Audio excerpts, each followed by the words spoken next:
Mythos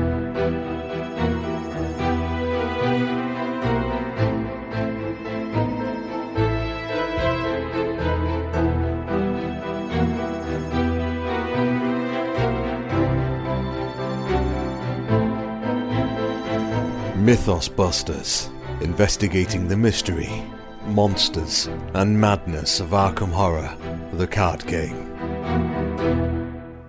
Hello and welcome to episode 142 of Mythos Busters.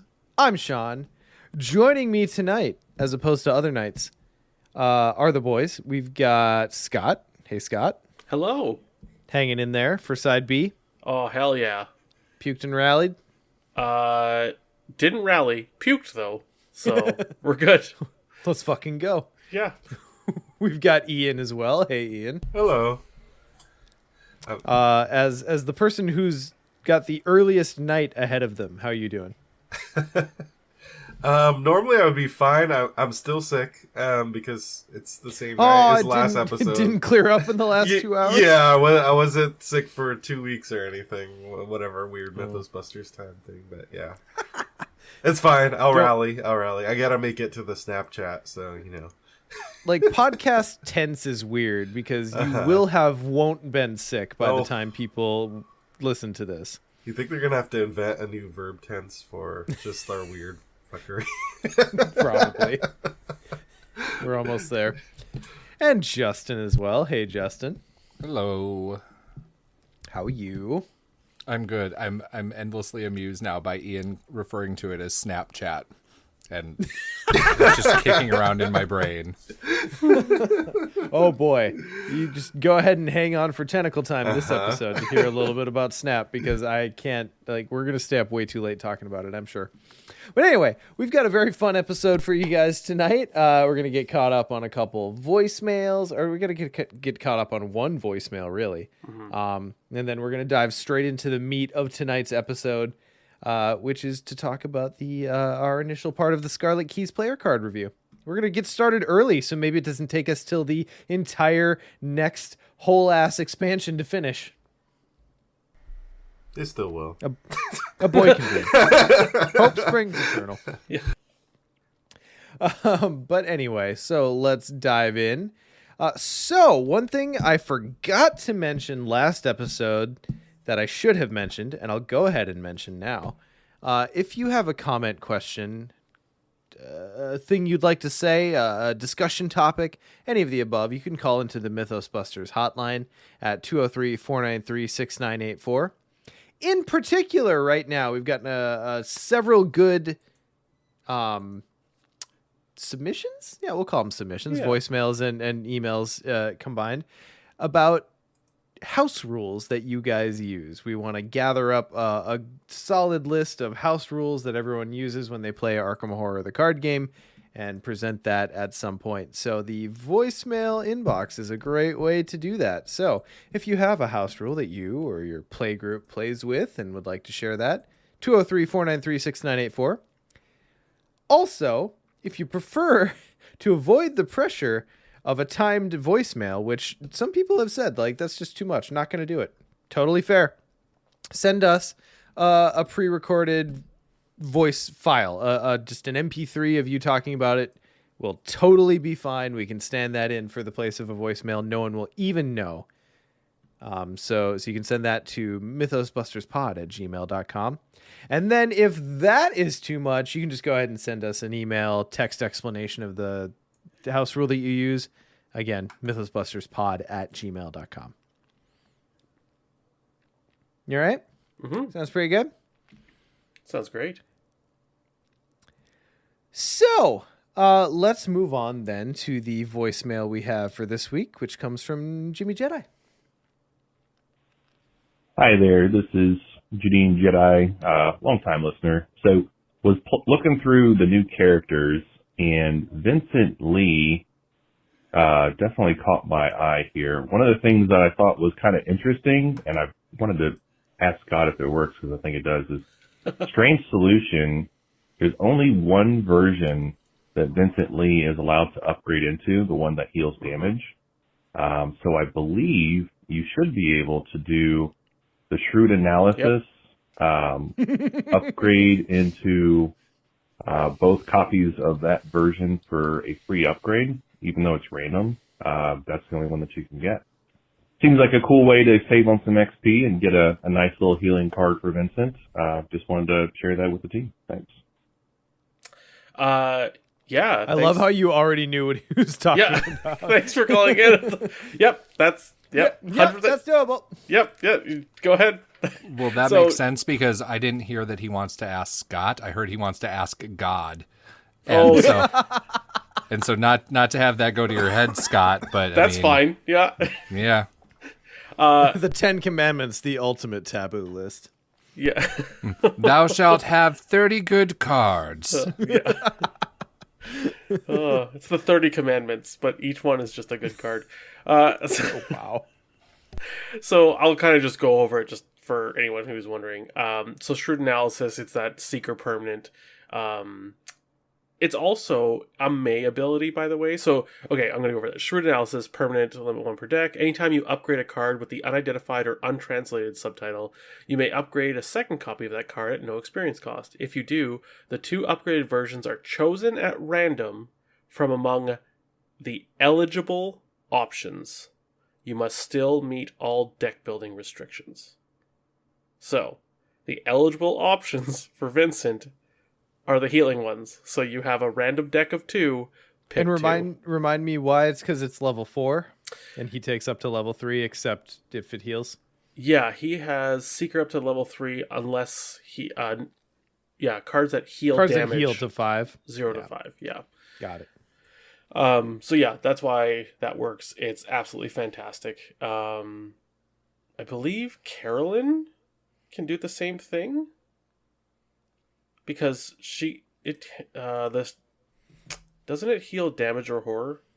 Does it? Or is it just damage? I feel like there's something else with Shrewd Analysis. Restorative Concoction heals 2 damage from an investigator at your location. Ancient Stones for Carolyn. Thank you, Yes. Philion. That's the one. Yes. Yeah, I knew there was something with the Shrewd Analysis thing. Other neat thing about Shrewd Analysis,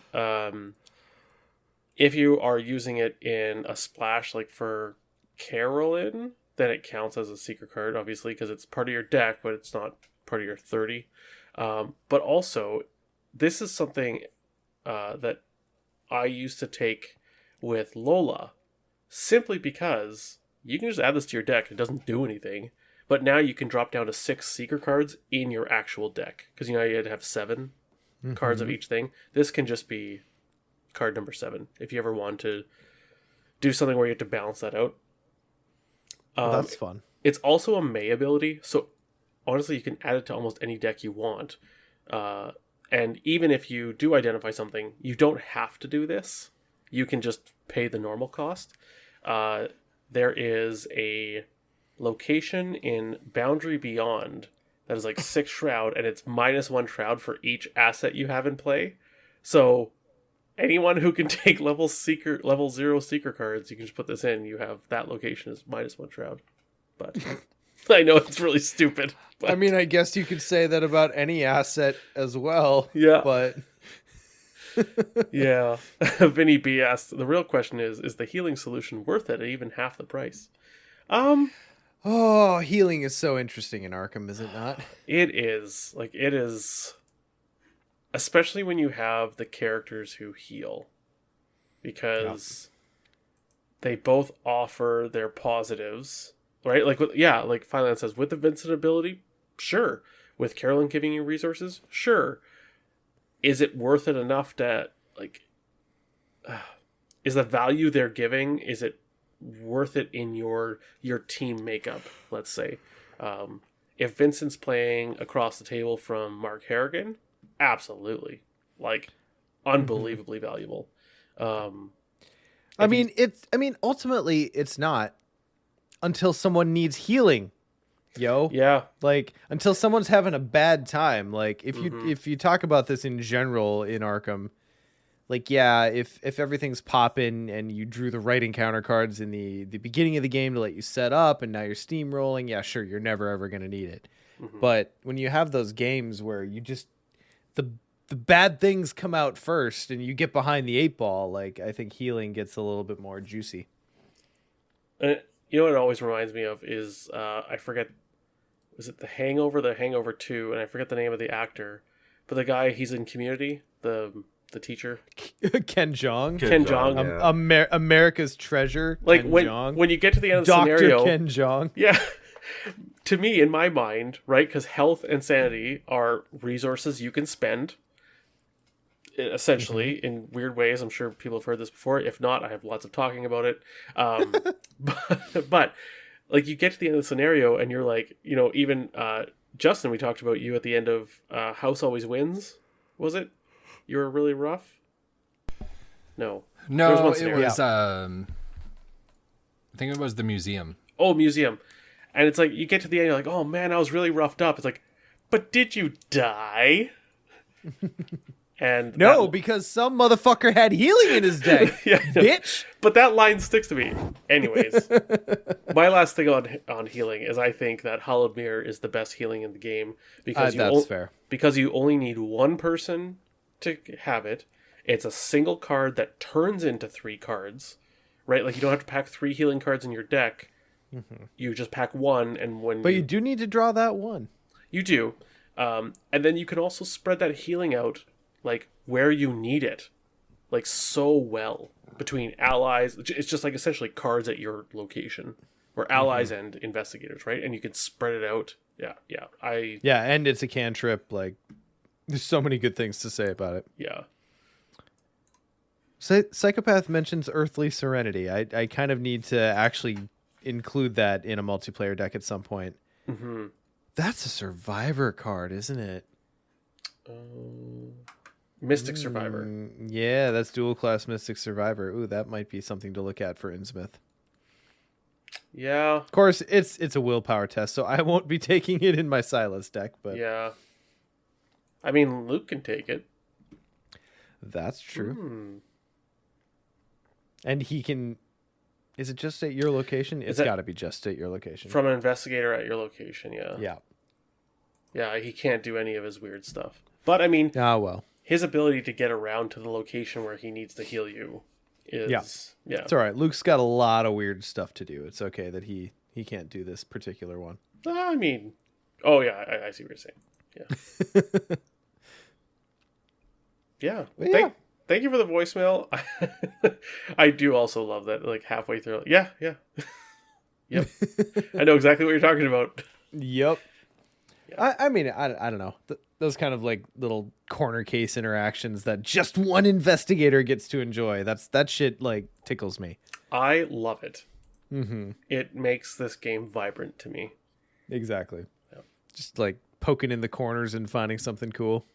Well, it also feels like it's one of those things where... Like a cookie jar. Yeah. Where someone, you know, like you're playing this at a convention or something, or you're talking to someone about it, and you're like, oh yeah, I used Shrewd Analysis to get this cheaper, and someone's like, what? You can do that? And you're like, yeah, and like it spawns this little connection, you know, and then that person tells another person, that person tells another person. It's, I don't know, it's just fun. Mm-hmm.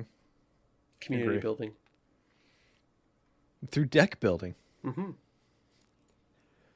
All right, wonderful. Well, yeah. So thanks, Jimmy. Appreciate you calling in. If you ever have a comment, question, or discussion topic, like I mentioned, 203-493-6984, send us your house rules, ever which way you'd like to, and we appreciate you guys. Okay, so let's roll straight on into our main topic for tonight. We got all the fluff out on part 1 of this month's episode. We're just diving right in. Yeah, I think we just, for clarity there, if anyone has questions about Meme Contest or BusterCon, see the previous episode. Yes, and pay attention to mythosbusters.com for more info. Beautiful. So as we move into our main topic for tonight, I think in particular we're looking at discussing Charlie and Carson as investigators. Is that correct? Mm-hmm. All right, well... Much as I love and have theory crafted a lot about both of them, I have yet to actually play with either of them. So, Scott, I'm going to defer to you to lead tonight's conversation. Oh, boy. I know you have thoughts. I do. I think these two guys are my favorite investigators out of the box because of, well, no, I should say Carson is my favorite.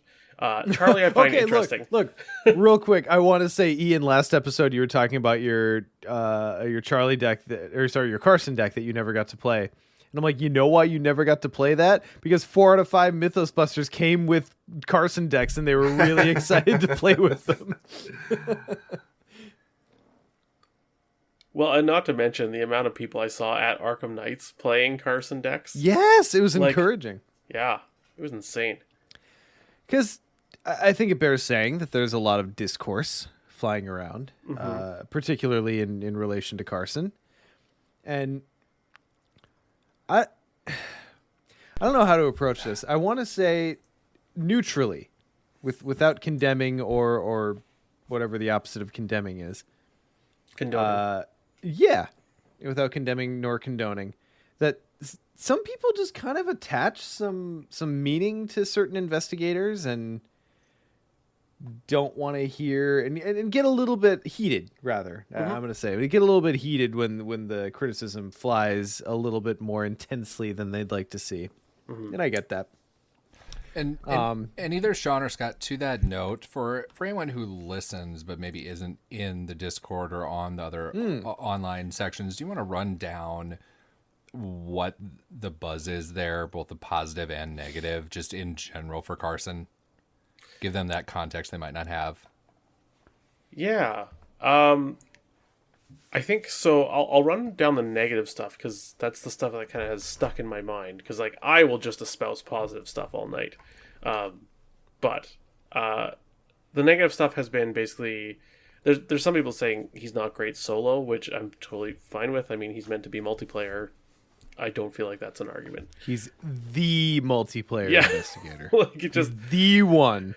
If you're it's playing okay, solo, y'all. If you're playing solo, do not play Carson.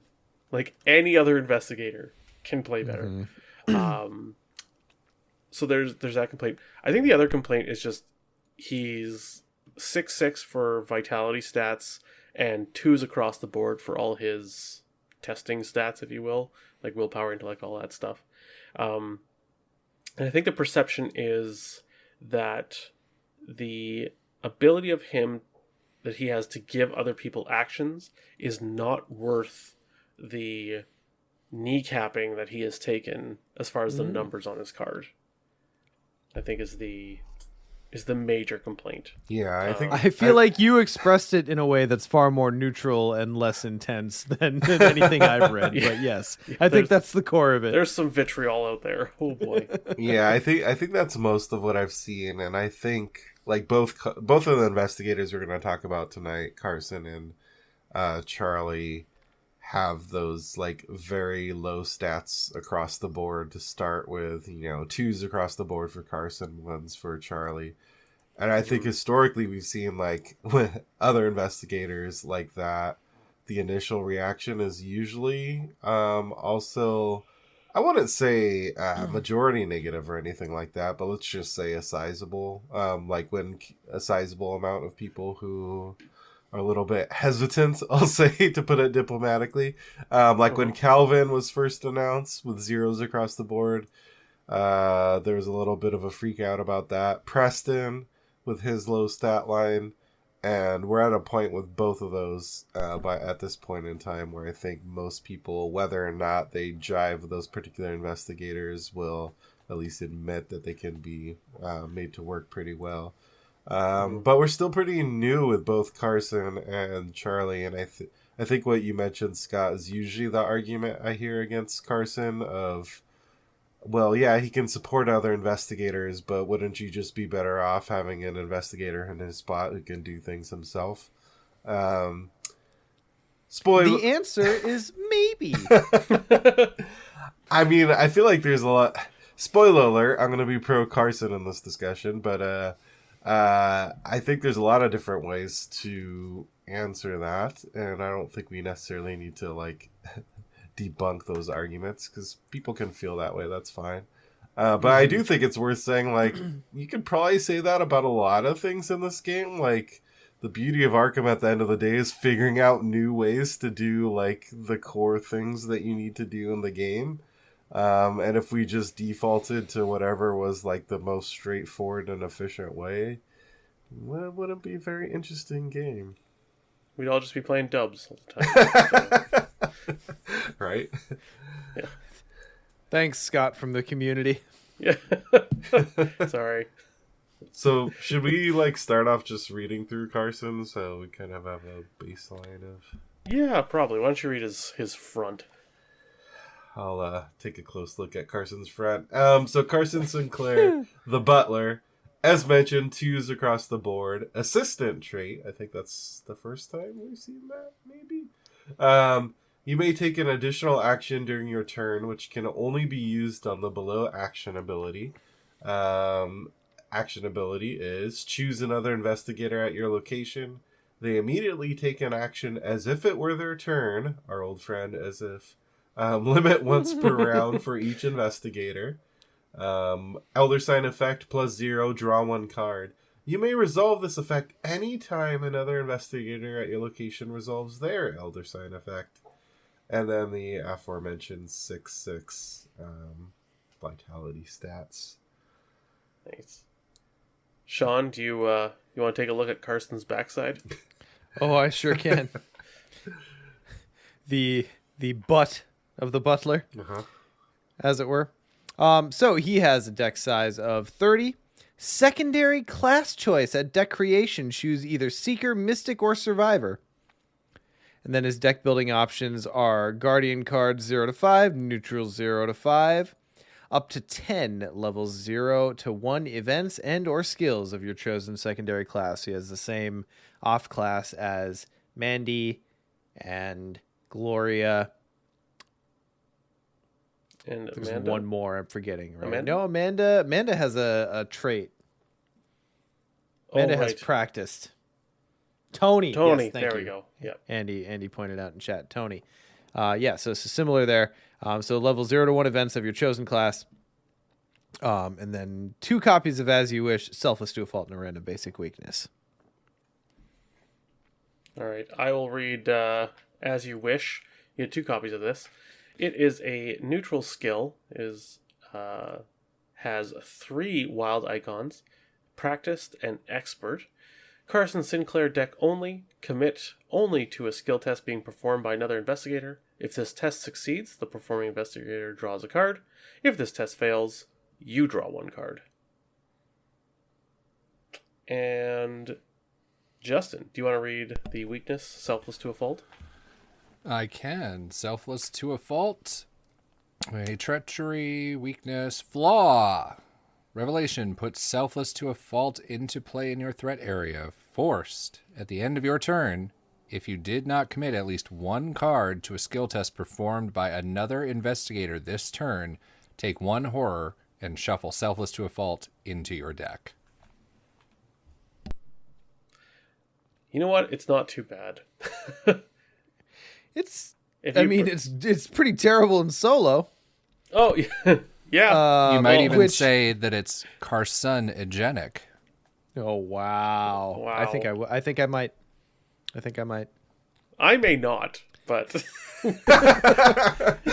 So I think it bears saying at the beginning here that Carson, I guess to my estimation, y'all let me know if you feel differently.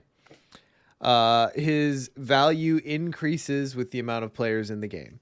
100%. Obviously, dog shit in solo. Yep. I like, if you're angry that he's bad in solo, I'm sorry. I agree, but I'm sorry. Like, Yeah. not everything needs to be good at everything. Yeah.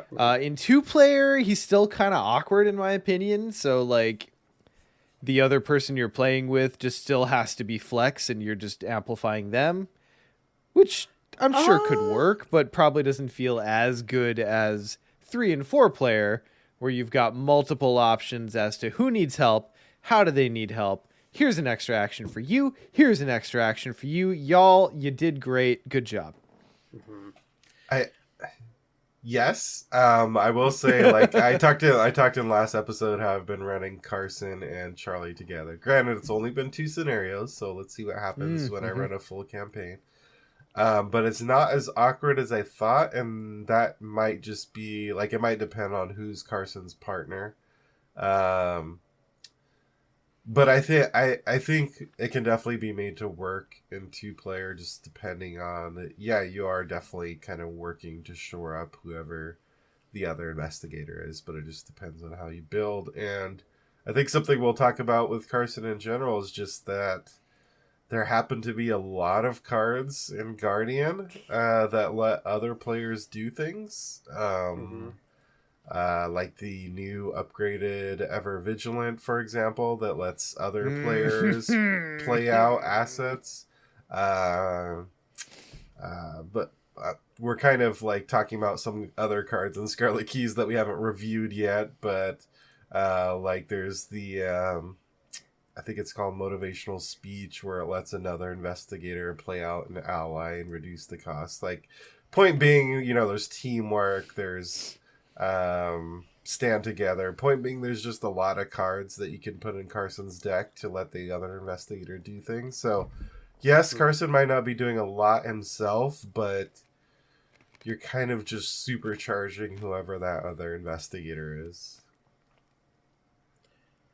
Yeah. So you would hold that as completely workable in 2-player? Yes. Yeah. Ooh. Yeah. That's encouraging. Yeah. Again, it depends on small sample size. I think it depends on who that other investigator is and how flexy they can be, because they do need to be flexy. It's fine. We live in anecdotes. Mm-hmm.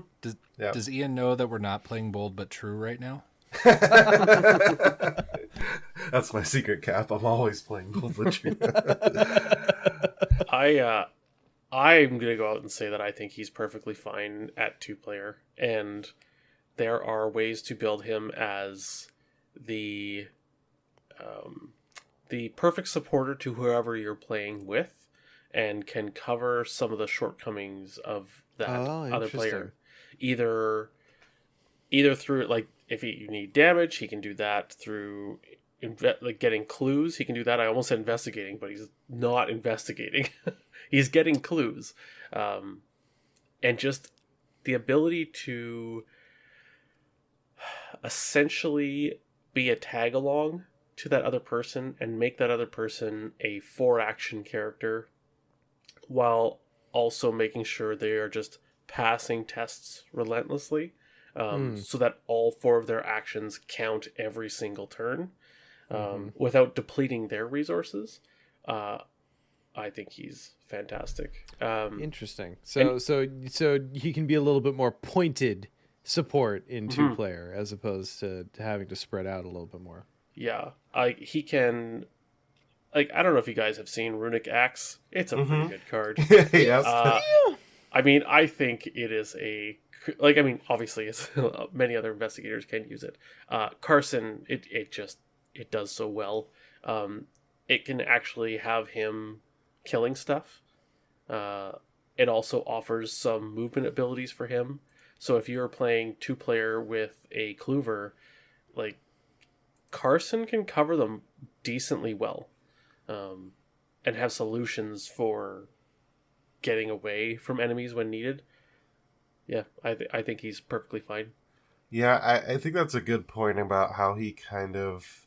his role is to make sure every action of the other investigator in 2-player, or the other investigators in higher player counts, is just maximized. So, like, how a lot of times as an investigator you might spend an action here and there to get a resource or draw a card. Like, that's not happening with Carson around. Like, he's making that happen, like, in my campaign. So every action Charlie takes is to get clues or kill something. And Carson is there to just make that deck run and get allies out and all that good stuff. So, yeah. But I do have some cards in Carson, though. Like, I'm doing Survivor as the secondary class.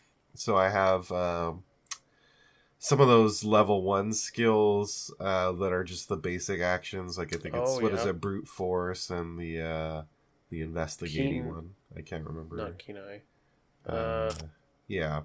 Just the investigating one, but yeah. That one. Yeah. So Carson's been able to grab some sharp vision. There we go. Yeah. So Carson's, when he does have spare actions, he's been grabbing some clues or killing stuff with those, or he can, commit them to the other investigator if he needs to. Mm-hmm. And then the other roles, like, there's lots of tanky stuff. So I have, like, Obsidian Bracelet in there, which, soaks damage and horror from treacheries, and there's other stuff you can put in there that he can be a little bit of a punching bag too, and take some of that damage horror pressure off. So, yeah. Well, I think that's kind of like you said, or maybe it was Sean. Like, no, I think it was you. Like making sure that every single one of those actions was absolutely maximized. Mm-hmm. That was Ian. So when you think about how he can also soak with Tetsuo, with Girish, with Brother X. With one of those ones, the something worth fighting for, and whatever one takes up the spell slots there. It allows that other investigator, if there's an enemy on them, to take attacks of opportunity to do the things they need, but Carson is taking the damage. So that investigator, like Carson is there spending his health and sanity as a resource to allow that investigator to do whatever they want with no hindrance. And I think that, especially with giving them actions, so now you have 4 actions, if those actions are so maximized as far as potency with skills he can commit, or making sure they absolutely pass any kind of like positioning he can do to make the game easier, those actions feel like they're worth a bit more than other actions. Do you know what I mean? Like, so like, yes, you have 4 actions, but do you have like 4 1.25 actions? Do you know what I mean? Like they're so much more impactful with Carson around. And I'm going to jump in for a point because I love that you like breaking that down from the gameplay perspective, Scott. Mm-hmm. How thematic is that? I mean, come on. Yeah, just how absolutely thematic is that? Yeah. And like Safeguard is an auto include, right? Because to make all of these things pop, you like need to hug the butt cheeks of whatever investigator you're trying to augment. Yeah. Yep. Safeguard is his real signature card. Yeah. Yeah, and and going back to that argument, like let's say with my campaign, would it be as good with Charlie and just some other investigator? Maybe, sure. But it wouldn't be an Ian campaign, would it? Well, that is for sure. But would Charlie get his deck out as efficiently every single game? Maybe not. Would he be able to pass, because I think the success rate on all his tests is very high because Carson's just like pumping skills in every time. So yeah, it's really just I feel like you're still getting the same level of efficiency. You're just squeezing it into one investigator thanks to Carson's help versus spreading out among 2. So it just at the end of the day comes down to different approaches to playing the game in my book, which is really what it's really about. And like we haven't really had a true support investigator until Carson. Like we've had some other support in terms of like doing healing, but I mean like Carson is all support. Like it's what he's there to do, and it's what he's really just built around, and I'm glad we have that in the game. Mm-hmm. I do think that, and this is not, I don't mean this as a slight, I think it takes a different, you have to be okay with being the literal second player as a Carson player, right? Like, you're Luigi. Like, you're right. Like you are not the hero here, right? Like you're fucking Toad, man. Yeah, that's true. Yeah, you're not. Yeah. Like, in a 4-player game, like if you're doing it right, you're only taking 1 action a turn, right? Like you are giving everyone else and letting everyone else take all the stuff, but then you have to realize, like you have to have that team mentality. Like, yeah, my turn sucks, so that you guys can have amazing turns, and we as a team are going forward. So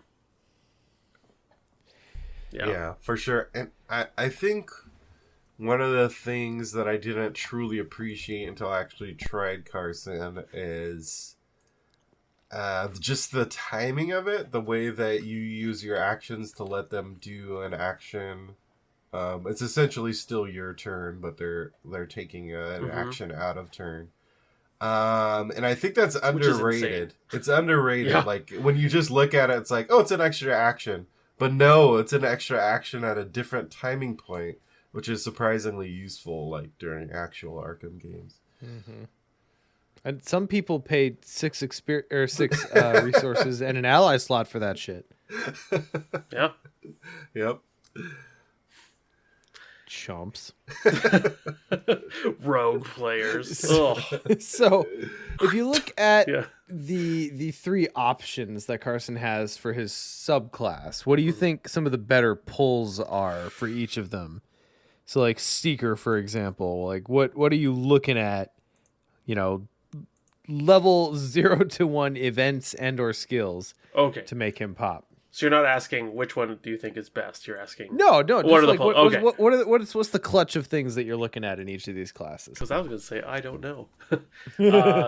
Working a hunch is pretty good. Sure. Fast, grab a clue. Teslas. Yep.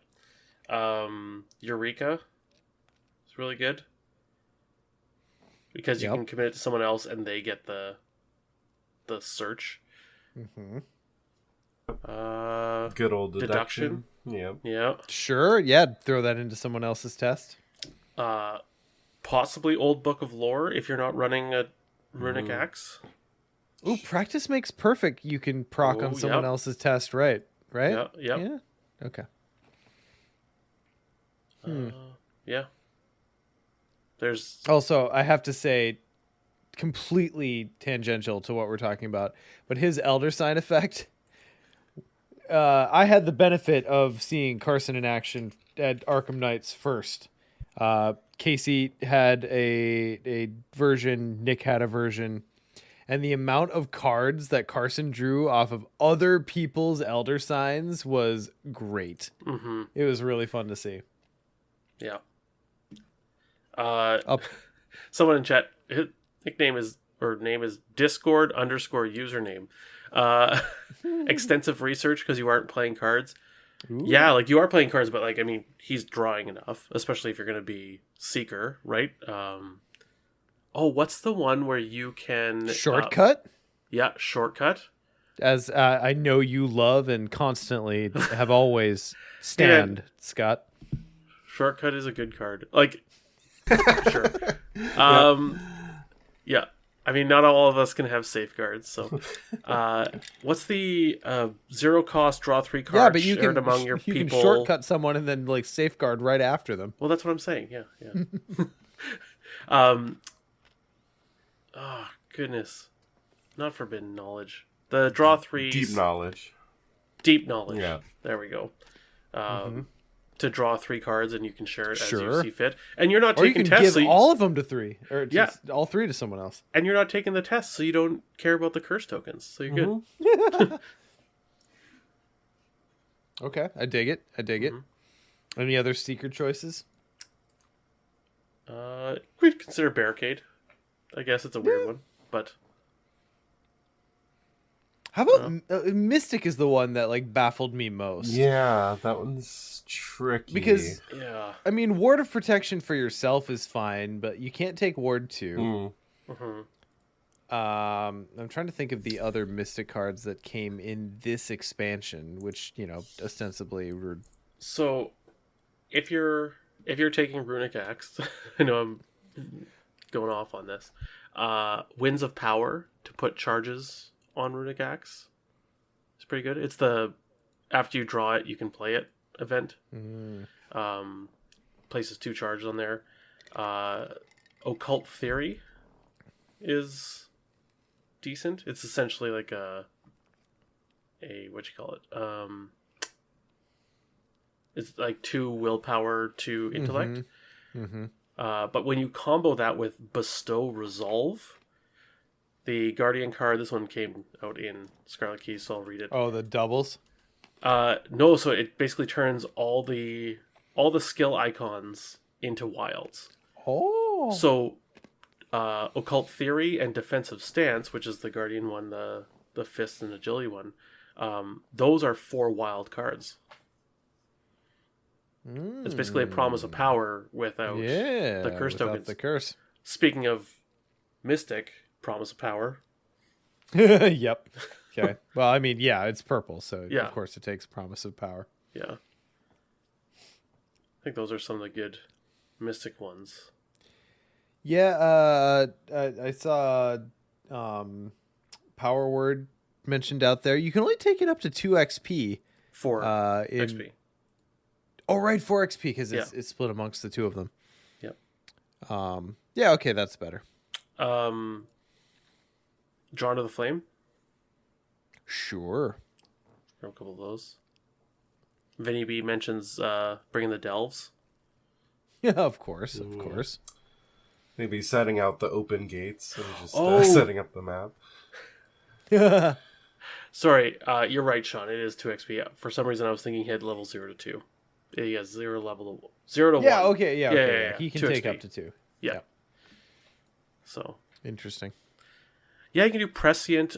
You could do... what's the one that you liked a lot, Sean, where you draw the token before the test? Oh, Premonition, sure. Premonition. Yeah, that's a great support card. Yeah. Mystic is a weird one. Yeah, I it find is. that one the weird one. Yeah. Yeah. I'm gonna crack it though. I'm gonna crack it. Yeah. I think it's there. Yeah.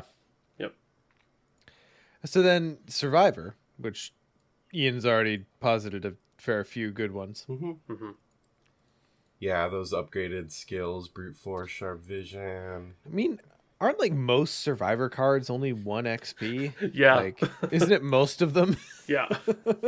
There's a reason why Survivor's a popular off class. Yeah, there Yeah. really is.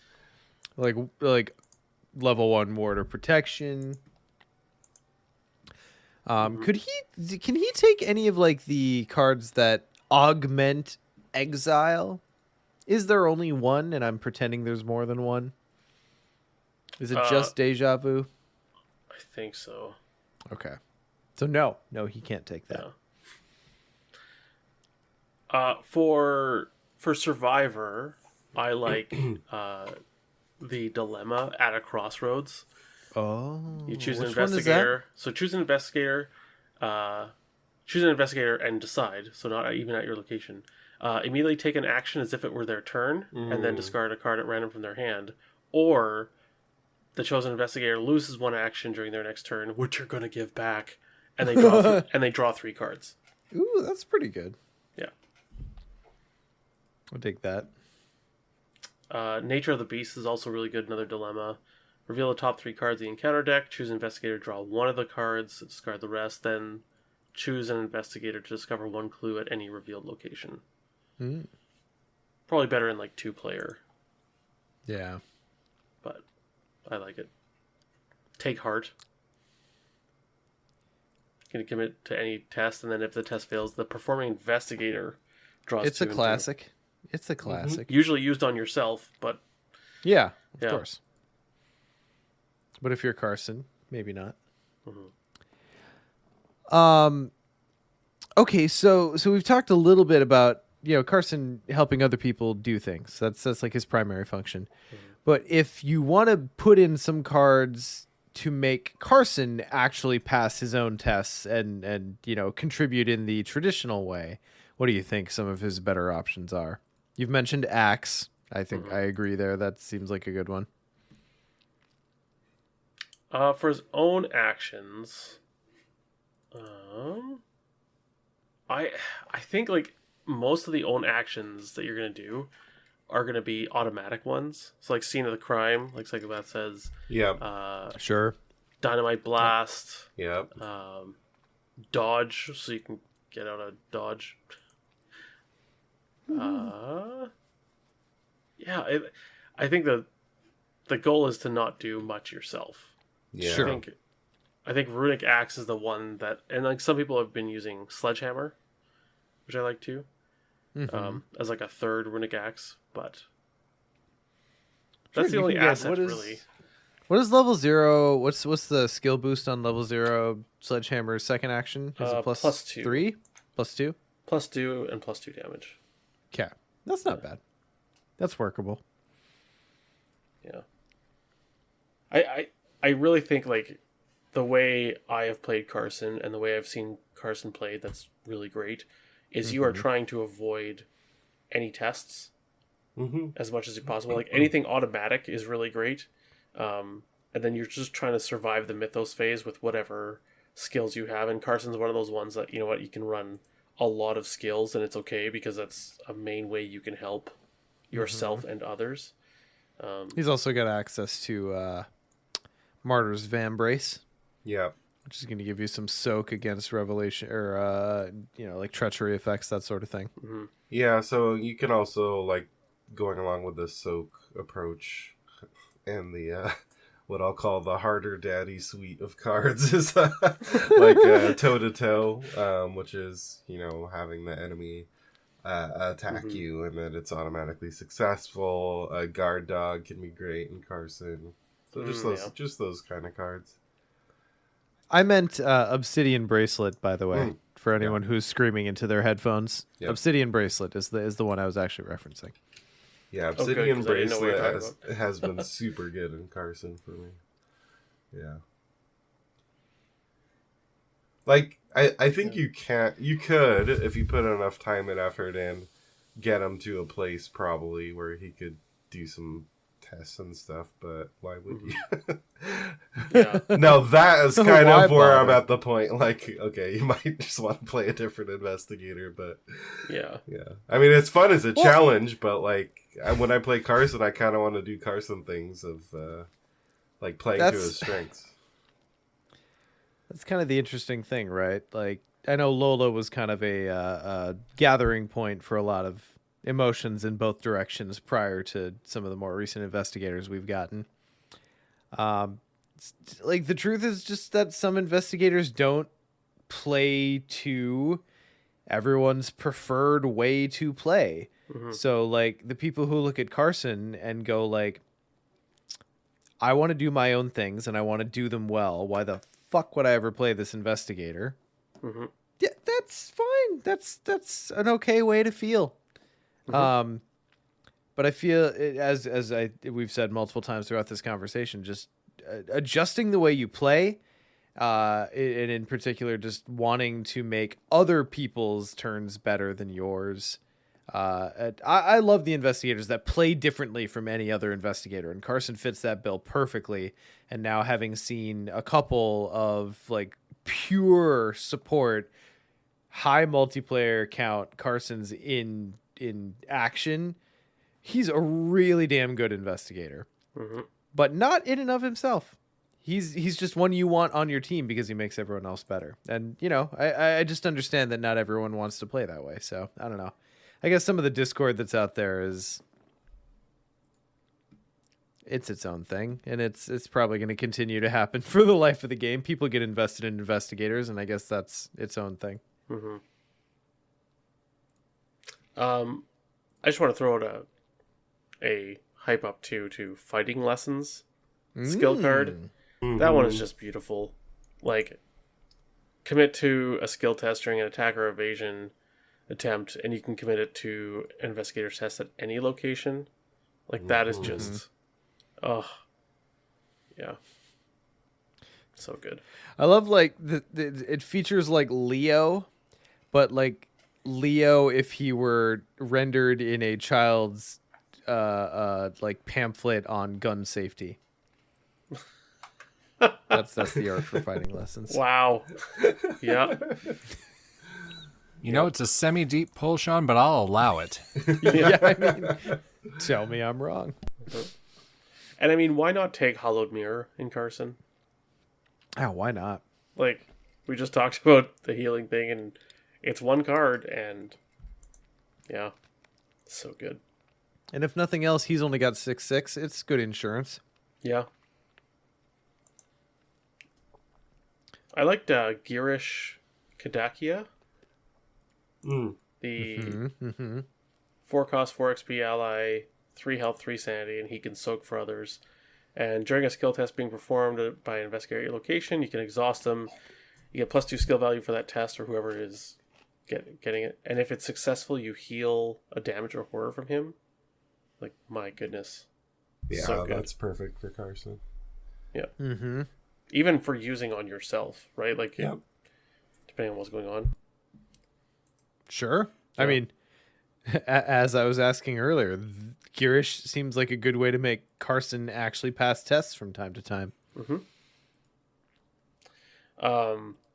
And Bestow Resolve. I saw a build that was basically how to get the most amount of wild icons ever in a deck, and using the Desperate cards and getting him down to Desperate, and then using Bestow Resolve, the one that turns them all to wild icons.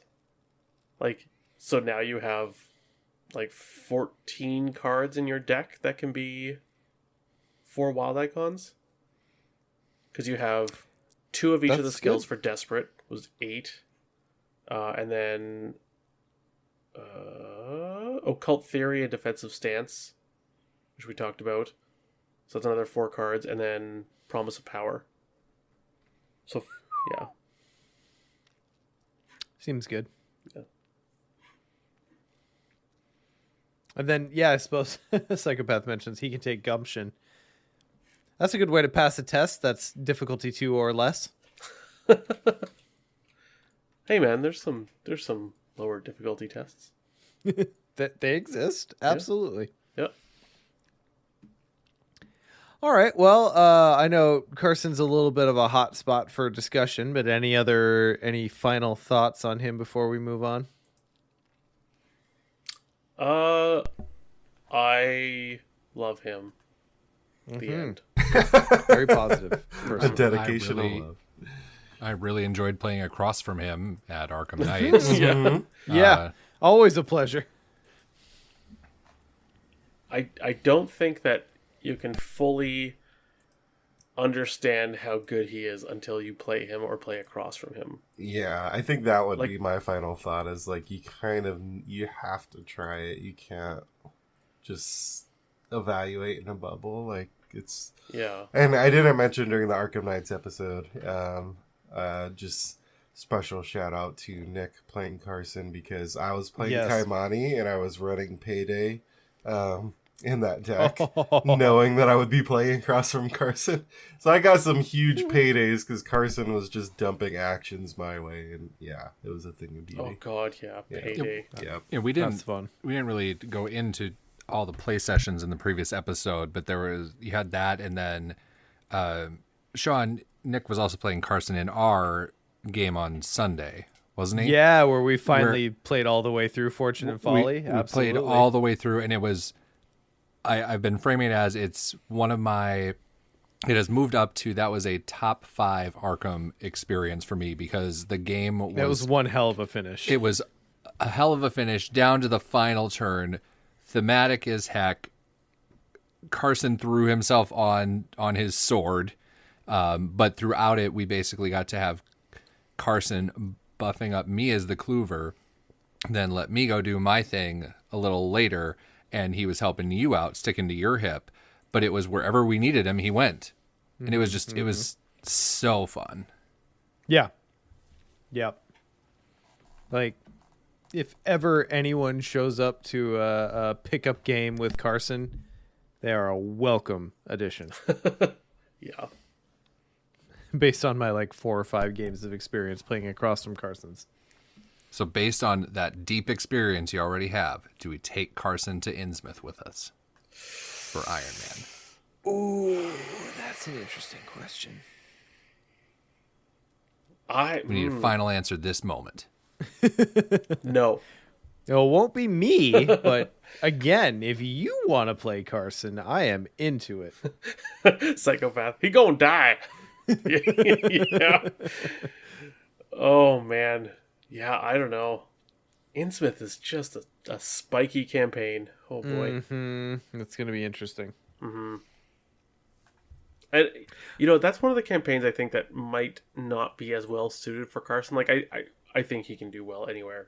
But the maps are just so big that I think he would have to choose one person to follow and then be okay with just not helping anyone else, which is fine.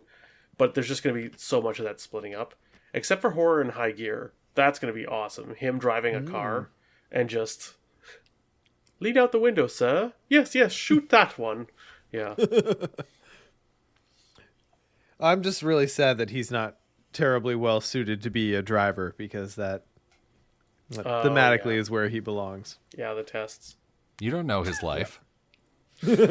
I mean, we could set him up that way, I guess.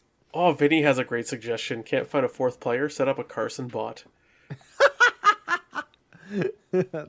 I mean, the table could basically play his turn, right? Like, you just draw a card for him or whatever and be like, oh, I need Carson to do this for me. And then you just... Coming, sir. Oh. Yeah. Yeah. That's Well, cool.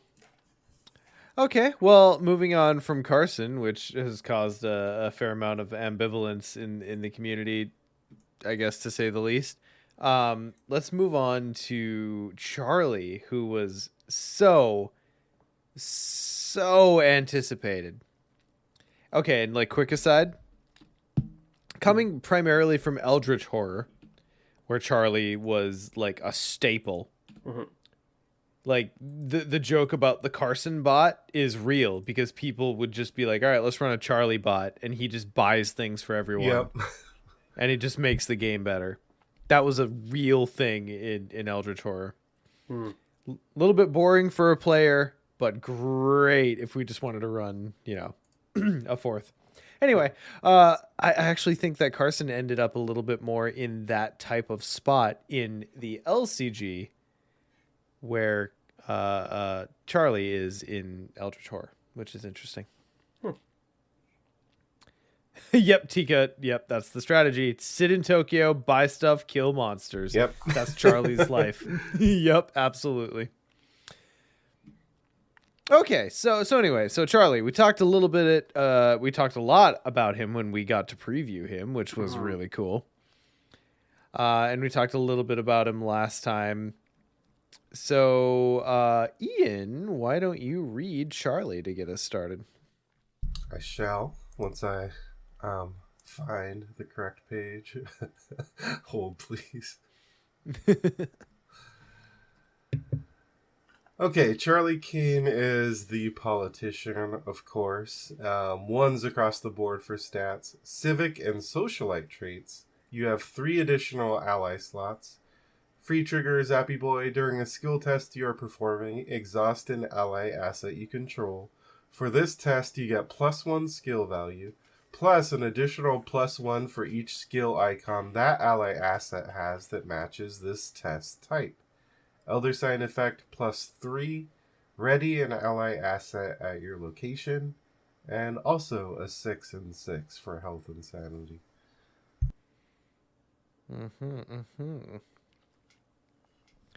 Justin, you want to take his backside? Sure can. All right. Deck size of 30. Class choices. At deck creation, choose 2 of the 5 classes. Deck building options. Ally cards, level 0 to 5. Neutral cards, level 0 to 5. Cards from your chosen classes, level 0 to 2. Deck building requirements are you have to include Bonnie Walsh, Burden of Leadership, and 1 random basic weakness.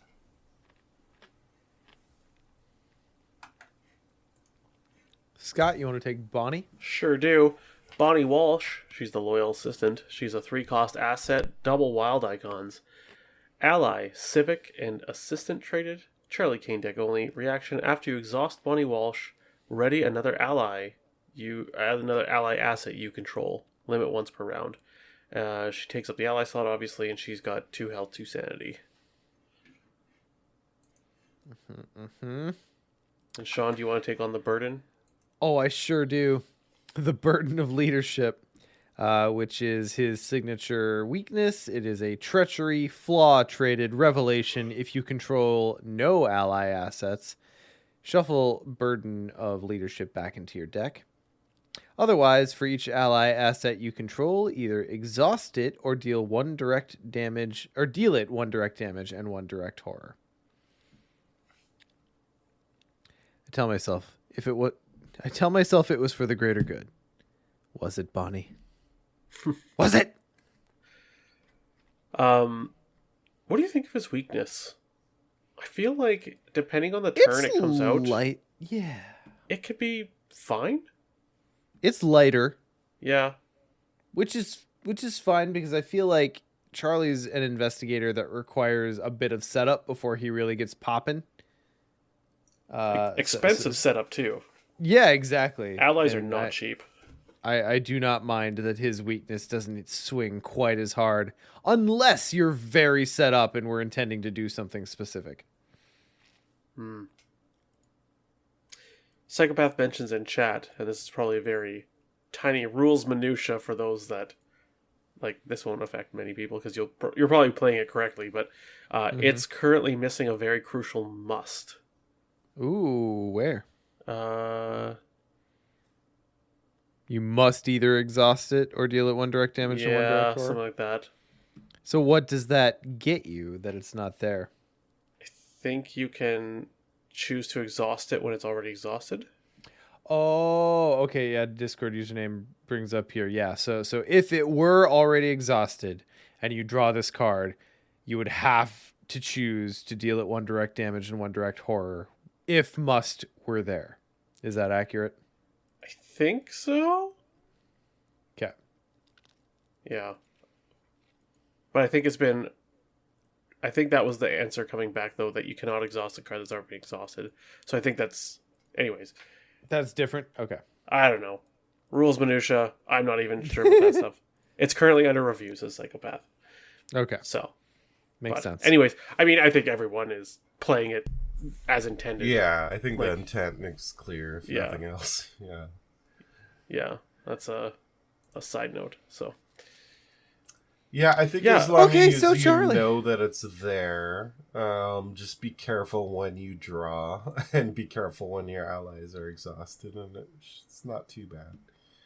Mm-hmm. Yeah, Seems and good. I mean, there's some that you wouldn't mind just having a single or I guess it takes 1 and 1, but I don't know. It depends on the turn, I guess. Yeah. I would say a similar thing to Racked by Nightmares for Ashcan. Yeah. But there are some turns where that pops out and it's like, no, I was doing a thing. Yeah. I think, though, Racked by Nightmares is harsher because you still have to get rid of it. Whereas, Burden of Leadership, it happens. Oh my god, they're exhausted. But they're going to refresh normally. Sure, and then it's gone. Yeah. If you draw a card last turn and it's this, you're like... Or last action, you're like, okay. I'll exhaust them. If you hadn't exhausted them. And, they're just going to ready. So... Well, I think it's one of those things, it's a general rule in Arkham that not a good idea to draw last action, but sometimes we do it anyway because, you kind of know what's... Oh, we sure do. But I think in Charlie's case, if it's a case where, you exhausted all your allies to do skill tests, and they're all kind of, full up on damage and horror, then maybe don't draw last action in those cases. Yeah. So I think that's just what I mean, that you just kind of have to be aware of the board state. Yeah. More than anything else. Because there's times, too, where even considering drawing last turn, the weakness is left in your deck. Mm-hmm. And you know what? Sometimes you're like, you know what? I wouldn't mind drawing one right now. It seems fine. And I feel like this is one of those. Yeah. Where you'd be like, you know what? Actually, I want to get to Burden of Leadership. So,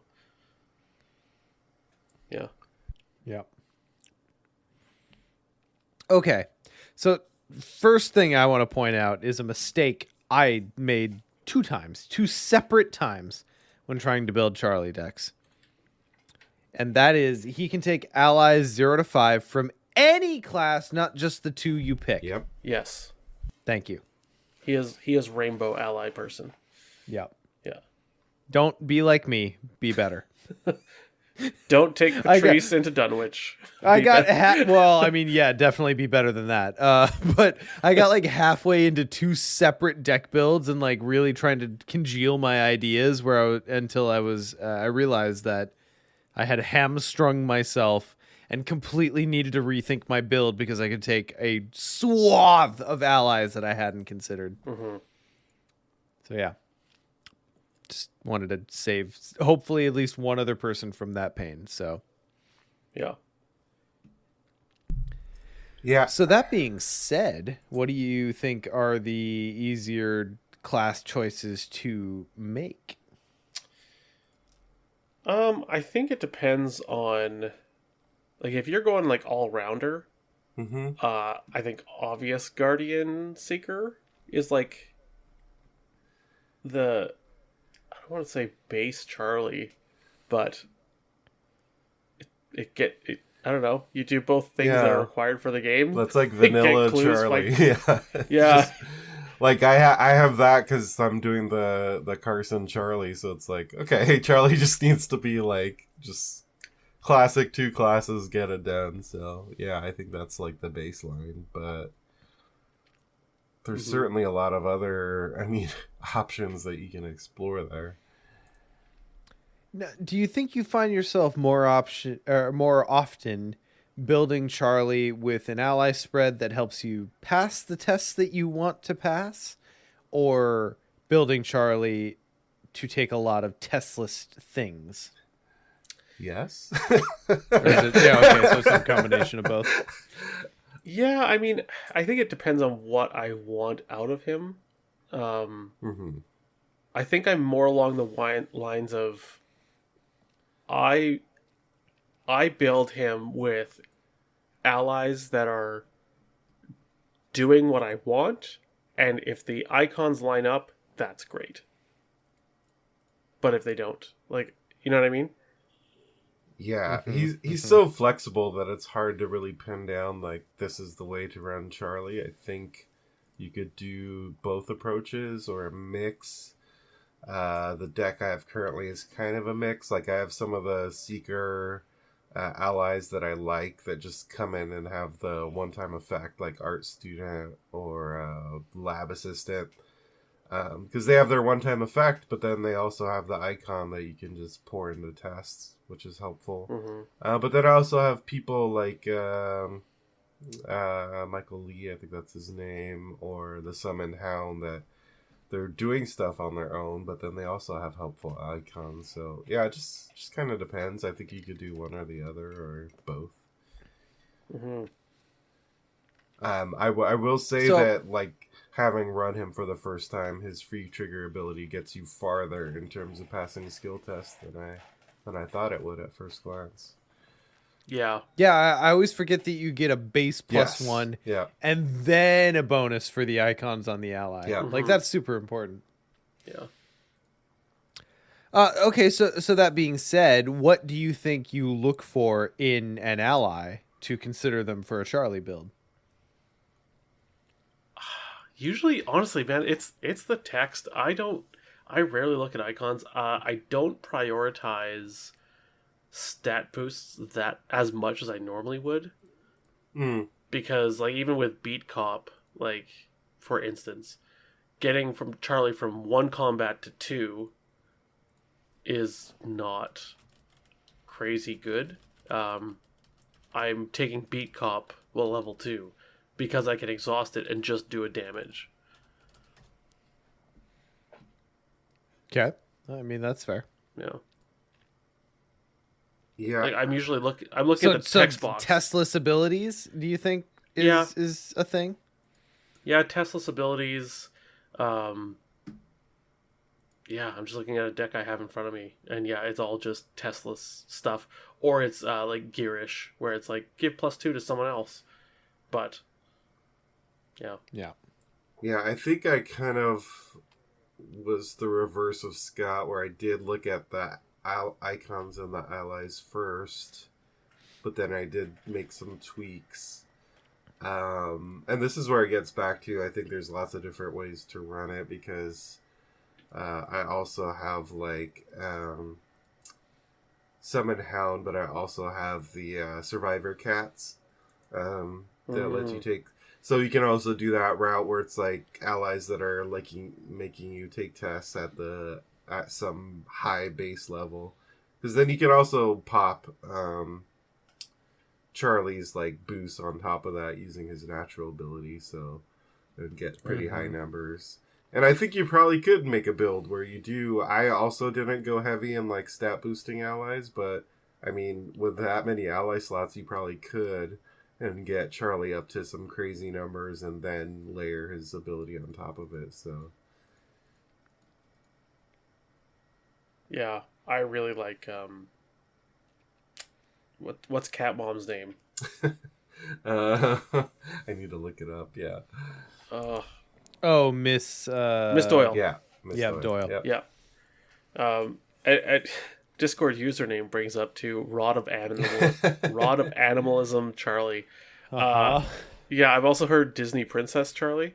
Because of all like the birds and the. What's funny is like that same suite of allies that I have in probably like my Yorick deck. I'm calling it Beastmaster Yorick. Yeah, it's all framing. It's Disney Princess. Yeah. There's gonna be some scandal where Kane is getting all these votes from cats and dogs along the way. Yeah, I've tried that with like tons of animals. Like I had Miss Doyle and 4 sled dogs, and just man, that was great. That was really fun. Once it got to cruising altitude, it was like all set up, so good. Yeah, I think we did mention it earlier, but kind of the elephant in the room is he is an intense setup investigator. So I will say that I need to play him away from Carson and also not in standalone mode and explore how that feels, because with Carson, like, I'm able to get Kane like having like 4 allies out within like turn 1 or 2, pretty much easily. But I'm curious to like play level 0 Charlie without someone like Carson and see how quickly or not quickly, as the case may be, I can get set up. I certainly am leaning towards usually picking Rogue at this point, simply for resource acceleration. Sure. Because he's quite good once you get all those allies out. But like you said, huge build up. And I'm like, well, how can I get around that build up? Well, I need to have a ass load of money. And so once I get that, I can usually pump out allies at a decent rate. Yeah. So I've been enjoying Rogue Seeker the most. It's a good combo. I mean, get money, draw cards, right? And then just vomit allies out is what happens. I feel, and then you've got like your Lolas and your Milans and your Genets all available to you. Like, I mean, you have them available all the time. Yeah. But yes, and like, I'm almost tempted to say like I'm always gonna do In the Thick of It Charlie for that reason, just to get like those enabling pieces in my deck right away. Yeah. Even if it's just like an Ever Vigilant, because Ever Vigilant is like key to a lot of my Charlie setup plays. Yeah. Ever Vigilant should be played in like every deck that it can be played in. Well, almost every deck. Spicy. I'll rescind that at least. Yeah. Interesting. And In the Thick of It too, it feels like it's not as risky, even though you're bringing them down to 5/5, or at least that's how I play. But you're gonna have so many allies out that your trauma probably doesn't matter. So, and the value it can give you, like even with, like you said, Ian, with well prepared, like, yeah, you're good. Is Charlie a good vessel? And I'm just having this thought for the first time live, so bear with me. Is Charlie a good vessel for that deck that we've been searching for, where it's like all the allies that have an effect when they enter play Are those all Seeker allies that do that? There have to be some non-Seeker allies that have a bomb effect when they come into play. Mostly Seeker. Yeah, there's the Priest of Two Faiths. Yeah. Puts 3 blessed yep. tokens in. Okay. And starts putting curses in afterwards, though. God, I am blanking on allies coming into play stuff, but I feel like it's mostly Seeker because you have, was it art student? Yeah, lab assistant. You have the medical student, yeah. which is Guardian Seeker. Ellie Horowitz, the one who finds the relic. Red Glove Man, yeah, he's spicy, but yeah, I think he can definitely run that style because like he has the benefit that most don't, that he can get use out of them once they're on the table too. Yeah, and if you play a chance Trigger encounter, and if you want to take Survivor, you can take a chance encounter and calling in favors. And just be like bouncy, bounce, bounce, bounce, bounce, bounce. Yeah, I know I mentioned this in the last episode, but my first Charlie deck that I built is definitely going to be like a Mystic Survivor Charlie. Primarily with summoned hounds, summoned via a chance encounter. And I'm probably also going to find a spot or a place to use the Servitor. Because that seems like just a win in Charlie. Sure. He's always down for more servants. It's ever my headcanon that Charlie just like on his off nights is like wandering into Tindalos and chatting up all the Eldritch beasts. Yeah. I do like calling in favors quite a bit with Charlie, just helping accelerate getting those allies out. And I was wrong earlier. My Charlie deck's not Guardian Seeker, it's Guardian Survivor, because I forgot I went that route because I wanted to flare it up and use flare to get allies out faster. It was pretty much solely for that reason and justified. But yeah, and then there's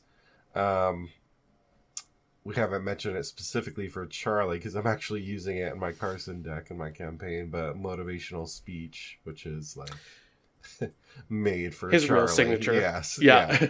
Just play out an ally, reduce its cost by 3, speeds it up super fast. And it's a parlay too, Yep. right? So you avoid that attack of opportunity, which is just fantastic. Also good in Leo because allies.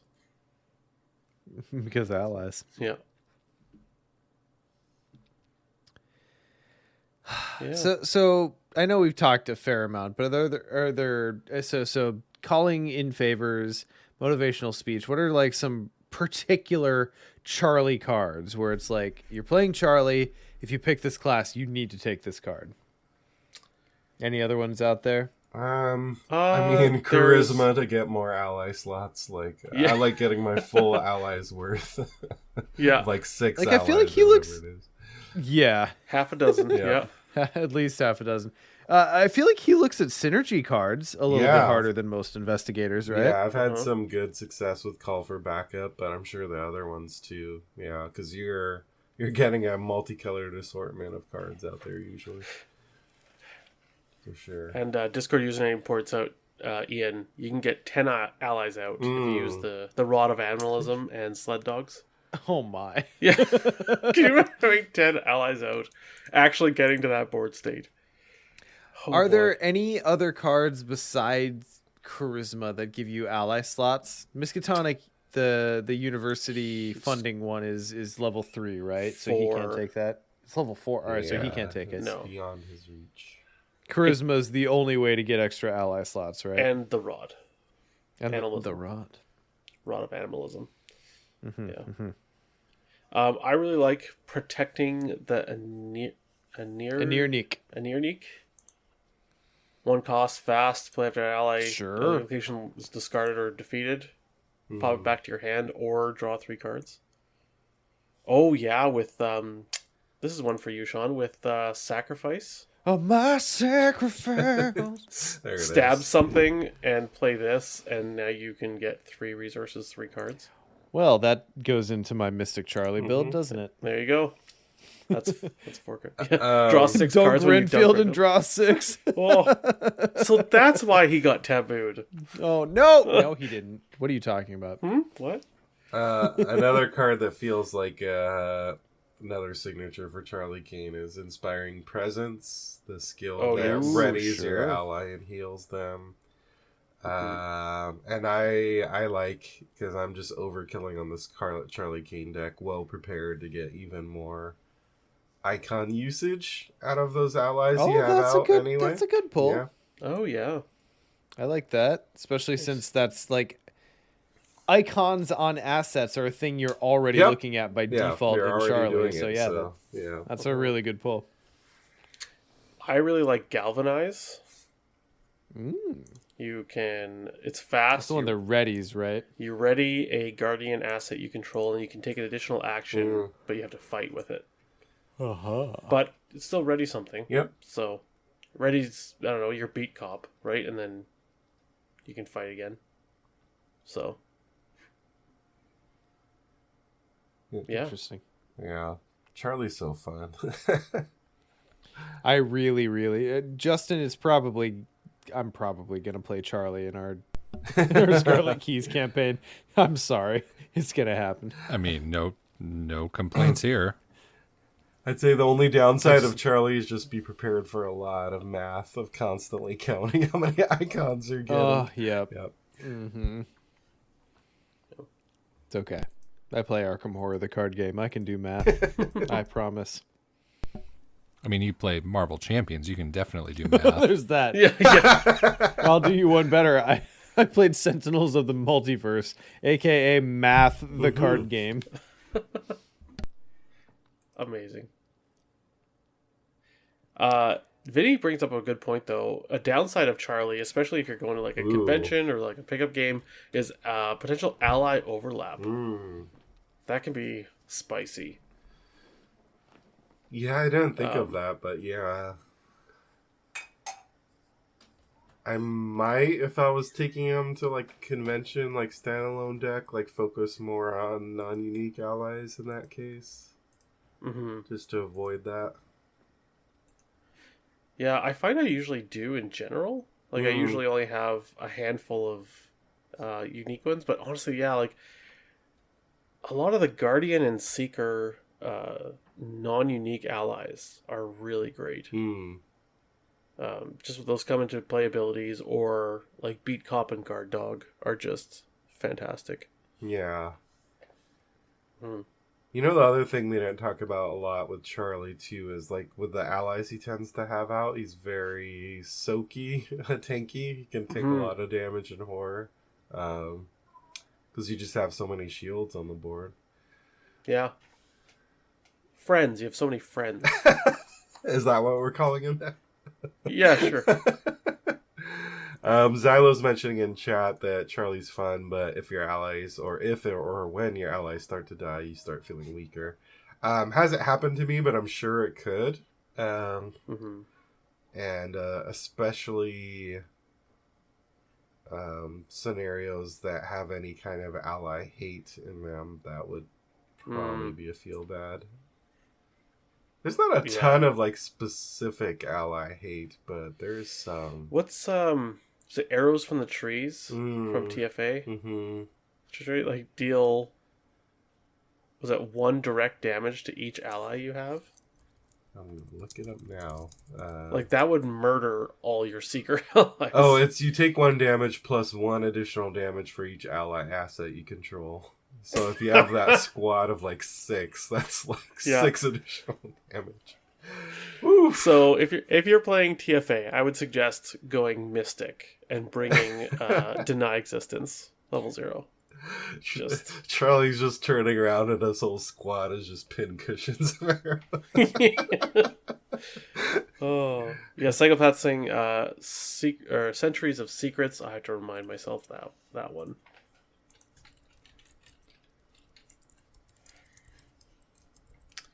Test 5 willpower for each you fail by. Discard the top card of your encounter deck. If a curse, treachery, blah blah. Oh yeah, deal 1 direct damage to your investigator. Yeah, that's the one. That's what I was thinking of. TCU. Yeah. Yeah. So it doesn't feel super common on treacheries, but it does exist. And yeah, like, particularly painful for Charlie.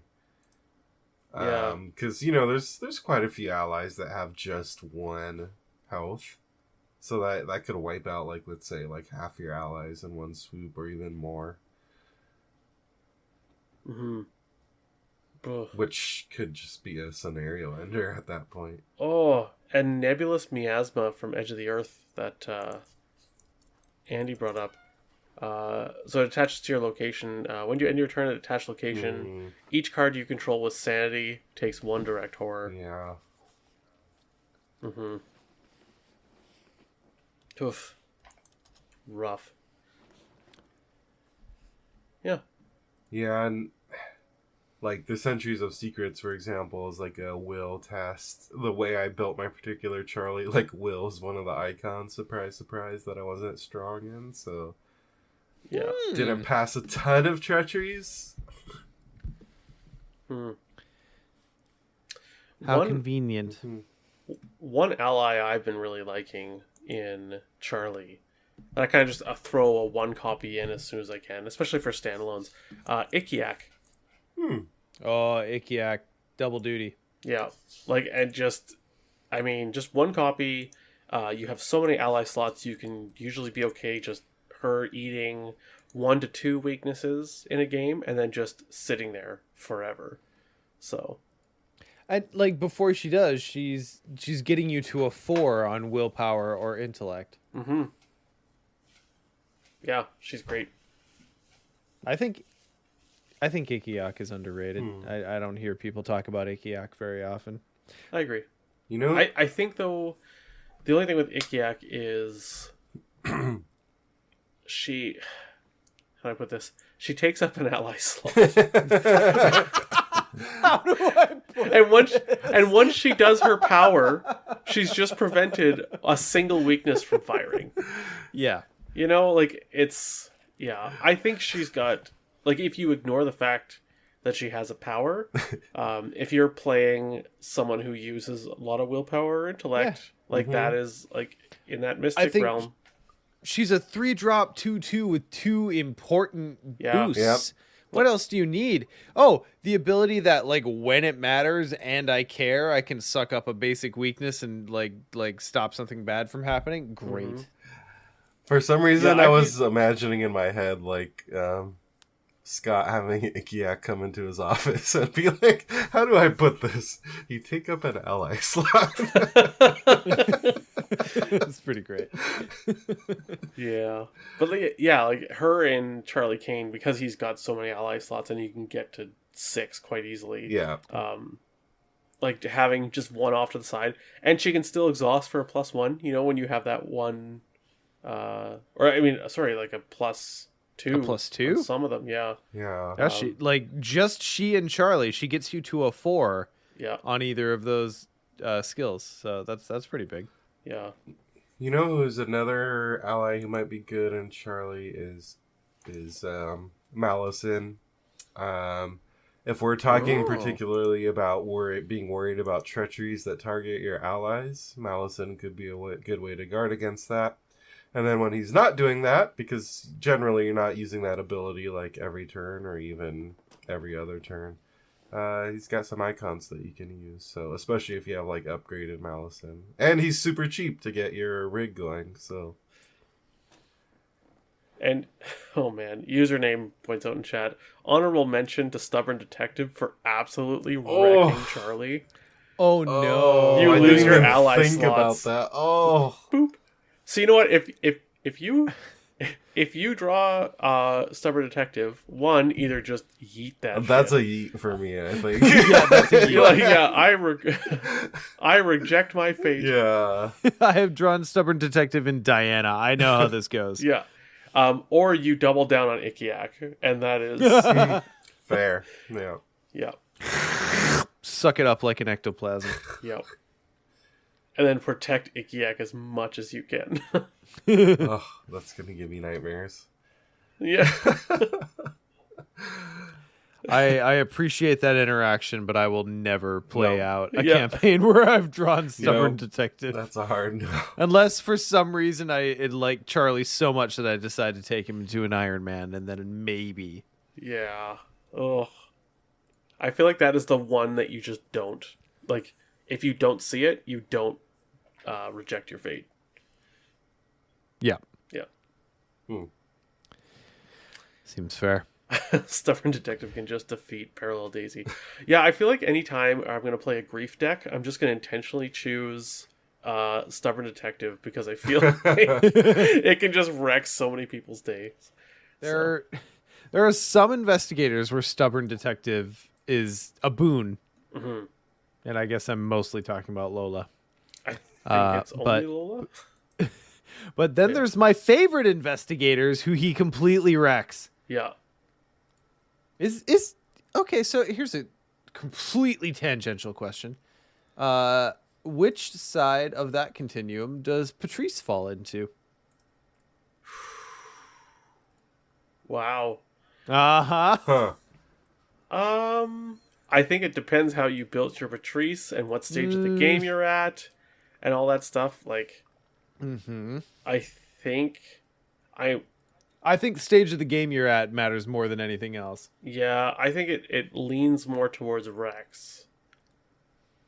But it's like, But if you're set up enough yeah, and you draw that, it's 2 damage. You have to do 2 damage and then you're back Yeah. to being Patrice. I was gonna say it's a speed bump, Yeah. right? Like if it's middle, It's like a speed bump in the second half of the game. It's like a mountain if you draw it in the first couple turns.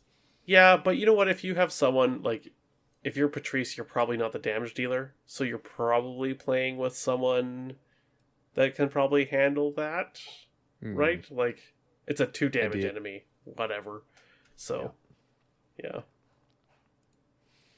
All right. All right, well, fun tangent. Let's back out of this Yeah. rabbit hole. I was gonna say, speaking of Charlie Kane, a awesome member of our community, Veronica, who's also one of our mods on the Discord server, who runs. We love Veronica. Yes, everyone loves Veronica. Until the End of Time is her YouTube channel, and she puts out, I think it's YouTube. Yeah, I'm pretty sure. I think Anyways. it's primarily YouTube. Yeah. Lots of videos and stuff. And she does like other videos too that aren't Arkham here and there. Anyways, She's also just like very active Yes. in Discord, subreddit. Those are the 2 places I go. yeah, and she's active on Twitter, I believe, as well. Anyways, point of this, she reached out and contacted a bunch of other content creators and created this little event called The Many Faces of Charlie Kane. And basically assigned, would either, like if you wanted to pick 2 specific classes or were okay with anything random, pick 10 content creators and everyone got a different combination of which 2 classes to build a deck for Charlie. And then people can see the different decks, and we're going to post them on ArkhamDB. And yeah, so the ones we got were Guardian and Mystic. Ooh, interesting. And I took the hit. Just kidding.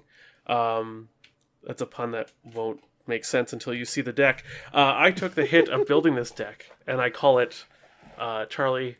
I'm thinking that, like, I'll take the hit for you, meaning like the political hit. It was the idea I was going at. Like, you know, I'll make the announcement so that I'm the enemy or whatnot. Scott, this isn't a legal deck. What? It says 26 cards. I see 30 cards. I see 30 as well. Yeah. That might be a me problem. What the fuck? Sean, All right, well, you're an let- illegal deck, okay? How many of those cards are on the voter rolls? All right. Stop the steal. Yeah. So the what I looked at was with Mystic and Guardian. Guardian has a lot of ways to step in front of things for other people. So like get behind me and heroic rescue and stuff like that. And then Mystic has a bunch of damage cancellation in general. And so my idea with this deck was to basically be the person on the table who can occasionally do a tester here or there.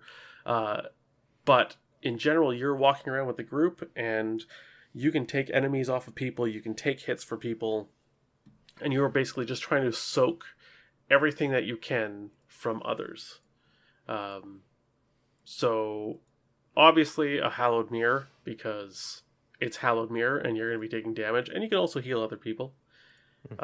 2 level 2 beat cops, 2 Brother Xavier, because he can soak from elsewhere and he can also blow up. 2 Gearish, because of course soaking. 2 upgraded guard dogs, because they can fight back when they soak. 1 Ikiak, as I mentioned.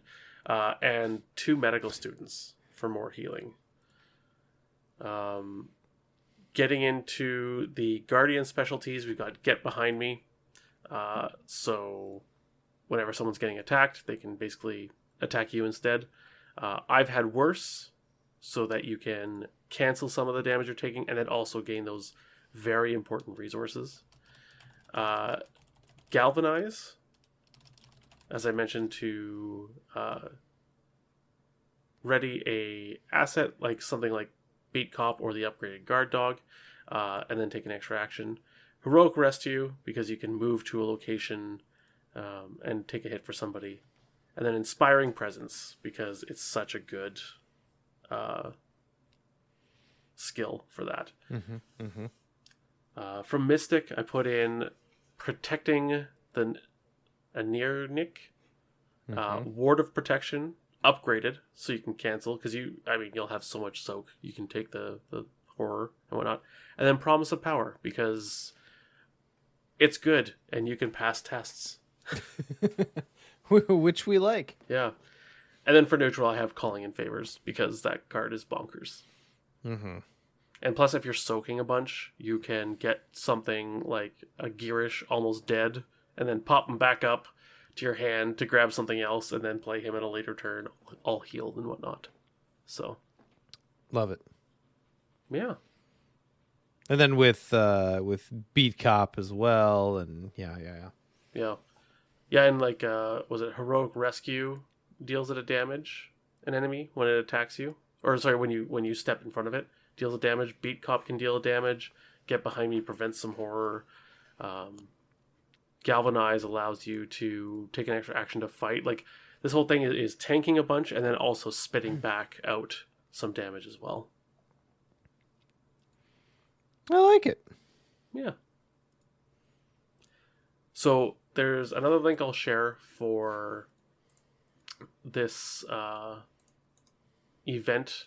I call it an event that Veronica made up. There's 9 other content creators who all made decks, and there's links to it in that document, and I'll put that link in the show notes and whatnot.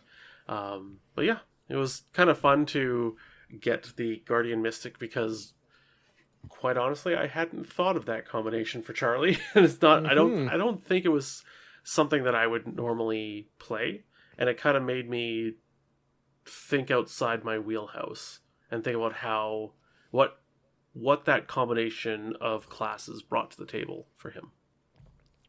Which is a cool way to kind of dissect how you build an investigator. I'll have to go check out these other deck lists too. I'm hungry for Charlie builds, because I have no fucking clue where to start with him. Well, I think that was part of the reason Veronica did it. She's like, this is a very complicated investigator as far as builds go. So why not get a bunch of ideas? Yeah. Well, excellent. Any other final thoughts on Charlie? Did he meet the hype? Because I know, and possibly, and maybe anyone can correct me if they know differently, but I feel like the majority of the hype for Charlie Kane as a character has to come from his incarnation in Eldritch Horror. Is he amazing in any of the other games like he is in Eldritch Horror? Because I played like 3 games of Eldritch Horror, and I was like, Charlie Kane for president. Yeah. I haven't played any other games, so I don't know. So he met expectations for you then. Yeah, like I heard all the hype and people were super excited, and I'm excited for the community. They're finally getting someone they want, and I'm just like, oh yeah, neat. He sounds like a neat character, politician, cool. And I mean, so many people were like, oh, he probably has something to do with allies because he's a politician and he's charismatic and stuff like that. And it's like, yeah, well, sure is. Would you look at that? Oh wow, exactly what we expected. Yeah. Ian, how about you? I know you're an Eldritch Horror frog like me. Yeah, I definitely was looking forward because of that experience with Eldritch Horror to see what Charlie Kane would look like in Arkham Horror. But I'm trying to remember like our incarnations in other Arkham Files games, and I'm having trouble. But I think they really hit the nail on the head in terms of how Charlie Kane's turned out in the LCG, and like kind of how you want him to play is how he plays. Yep. Justin, have I ever played a game of Eldritch Horror with you? I don't believe so. Well, we must fix that at some point because it's important to the Arkham mythology. Mm-hmm. That's all. There was no B. Oh, I mean, B is we will then follow that by playing another game of Mansions of Madness. So I liked I liked everything in this conversation. Fantastic. All right. Well, that's Charlie.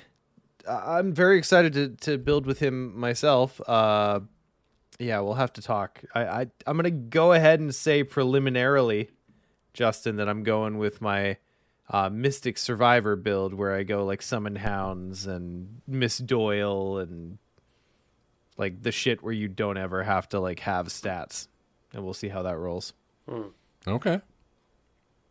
I mean, what's the worst that happens? We fail horribly and have to start again. Yeah. Oh no! But really, what's the worst that happens?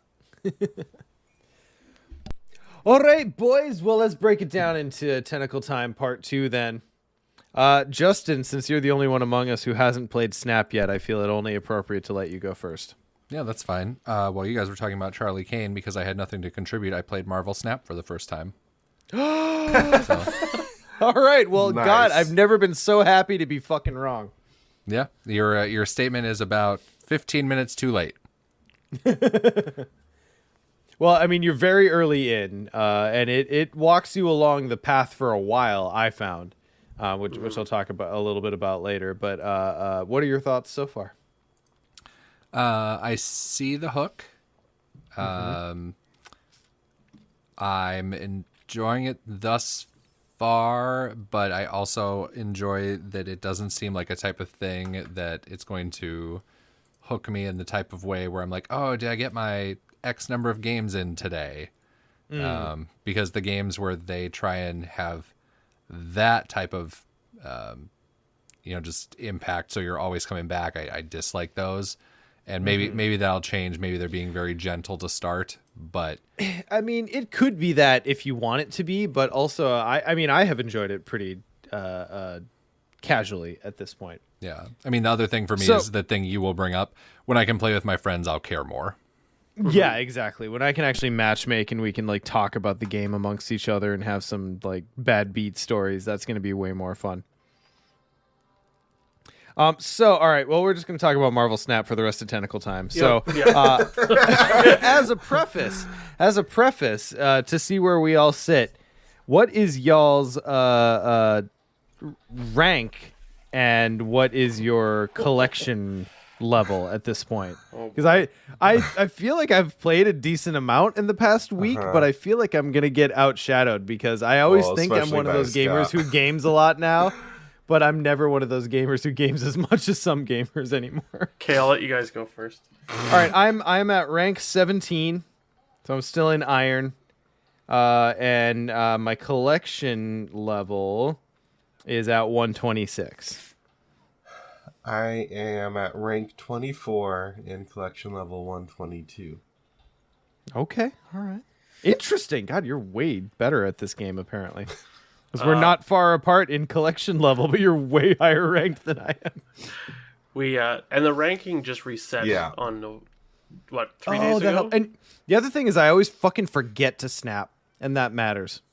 Yeah. Like snapping matters. Mm-hmm. Yep. Yeah. So I was ranked 51 before it reset. Oof. And so I'm currently at 34, so working my way back up. And my collection value thing is 335. Ooh. God damn, nice. Yeah. Okay. So I've been playing a bit. It probably bears mentioning for anyone who's listened up to this point what Marvel Snap is. Mm-hmm. It is the new digital quote unquote card game that's out on iPhone and Android. I believe a lot of the devs from this once worked on Hearthstone, if I remember correctly. The owner of the company who's putting this out, so the lead dev, was the lead dev for Hearthstone. Yeah. Okay, so like Ben Brode is his name. It's like classic digital card game DNA in this thing. Yes. So it's a collectible card game. I would say it's a lot. Trying to describe it to people, I say it's like Hearthstone and Smash Up kind of had a baby. So like the game itself is you're trying to play cards and characters specifically down to control 3 locations with their power and their varying abilities, and then at the end of the game, whoever controls 2 out of the 3 locations wins. Or one thing I particularly enjoy about the game is if you draw, it's a victory for both players. Big fan of that. No? No. If you draw, it's a draw. But the way what's the tiebreaker then? I haven't total discerned strength. That. Ah, okay. So then I've won every draw that I've ever played. Yes, that's what's happened. Because I thought that for a long time too. Until I lost one, I was like, "Wait a minute, why did I lose?" No, boy, why am I winning so much? This game is great. Yeah. Well, I had that too. Like in the early tiers, in the tutorial, and I think even into the place I'm at now, it feels like I'm playing against some AI at the very least. Yeah. Yeah, there's some you are bots for in sure. there. Yeah. I mean, which is fine. I don't mind some games just being kind of like games that I play and they're fun and they're not like the most intense ever. Yes. Yeah. It's nice. Those tend to be the easier games. So. Yeah. So how much time would you guys say, or I guess how much brain space in the first turn of Marvel Snap game do you guys devote to not getting Rocket raccooned? Very little. Is it? No? Okay. Yeah. I think a lot about that. Oh, no. I mean, I do think about placement of like which of the 3, and sometimes you get hit by Electra, which is like takes out your 1 coster. So there's some things to think of. And maybe that's just me playing in the lower levels right now. And I know ultimately it doesn't matter a whole lot if you get rocketed in the first turn, but like, god damn it, I hate it so much. What I'll say about Snap is, by all rights, I shouldn't like this game as much as I do. Yep. Because a few Ian. things. One, I tend to bounce off digital CCGs. I played Hearthstone a little bit, but I bounced off it. I never really got into it. And other similar digital CCGs, no. I also tend to like games on the crunchier side. I like complicated, more crunchy games, whether digital or tabletop. That's probably not a big surprise. And this is like... Oh, look at the podcast that you're on. And this is like the opposite. It's like super short games, which you haven't mentioned, but they're like, maybe like 3-minute games. Super short. Very simple, 3 locations. All the cards have like maybe a sentence long ability. But man, has it got its hooks into me, and I'm still trying to figure out exactly why. But for as simple as it is, and maybe it is for those reasons, because you can just get games in quick, and it does have that effect of like you just keep wanting to play another game and then another game because they are so fast that you can just kind of chain one and it's hard to stop. Well, yeah, you do have to talk about like the sum total of all of the lessons that all like digital freemium games have learned that have been focused into this game. That is a thing. Like missions that refresh every 8 hours and like all this shit is like designed to keep you engaged and checking back. Yes. But somehow it doesn't feel as obnoxious where like this is one where you can actually like just keep playing and not spend money and you can just do your thing and still have fun. Like when I first was seeing like the gameplay, I was like, oh, this is gonna be way too simple for me. But for as simple as it is, there's actually like each game is kind of packed with a lot of decisions to be made, and like each character's ability is what feels like what it should be. Like I am continually impressed how they just hit the nail on the head, like how simple the effects are, but it's like Mr. Fantastic bumps up the power of adjacent locations. Okay, yeah. Enchantress turns off people's abilities. Scarlet Witch changes location to a different location. Like, each one just really hits, like, what you think that character should do. And on top of that thematic win, they also have the visual flair for, like, each card. Like, when you pull the card out of your hand and you haven't put it on a place yet and it's still, like, floating on the screen under your finger, it'll have, like, a little fucking border that's, like, themed to the character that you're about to play. And that's for most, if not all, of the cards. Like, the whole presentation of the thing is just top-notch. I'm in the same. I agree with everything you said, Ian. I expected when I heard about this, like, oh, okay, cool. It's another like character trading card game. I'll try it for 2 seconds and bounce off. I played like my first 3 games. I'm like, oh, okay, this is kind of like Smash Up with some actual flair. But you know, I don't really like. These cards are so simple, and the cards don't like really interact. And like, I'm not going to enjoy building decks for this. And then I played a few more games, and I started to see some cards interact. Like, oh, okay, so there's a thing here, and I'm like now I'm into my build where it's like 1-cost card swarms with Kazar, and I've got like Moon Girl in there who duplicates your hand in the late game, so you can just like vomit out to like get like 4 characters on each location by turn 6, and then like you start to learn where those combos are, and it's way more satisfying than I expected it to be on first observation. Yeah, the deck building is surprisingly fun for being like 12 card decks, which is so super tight. Yeah. But I already have like, 5 or 6 different decks, which are different archetypes. My favorite so far is what I call the last resort deck, because I cut my cards into pieces. This is my last resort. Oh my god. But it's just based around like discard, destroy effects. But yeah, there's already quite a few deck types, and I'm sure there's some I haven't even discovered yet. Well, and like all of it strikes an interesting balance because you have to progress through the game to increase your collection level, which unlocks new cards for your pool. But beyond that, everything's cosmetic. Like you're just upgrading the look of your cards. There's some card backs, variants. Yeah, there's like chibi versions and pixel versions, and like if you want to bling your whole deck out in pixel versions of Guardians of the Galaxy, I'm sure you can do that eventually. Yeah, I think the way they match people. Like we mentioned with the bots, like if you're at a lower level and still building up your collection, you're probably not going to be matched against these people who are just going to like roll you all the time. Yeah. And one thing I really enjoy is how the locations like gradually reveal, so you don't see what all the locations' abilities are until halfway into the game. So I had a game today where like it's always interesting to see where people commit.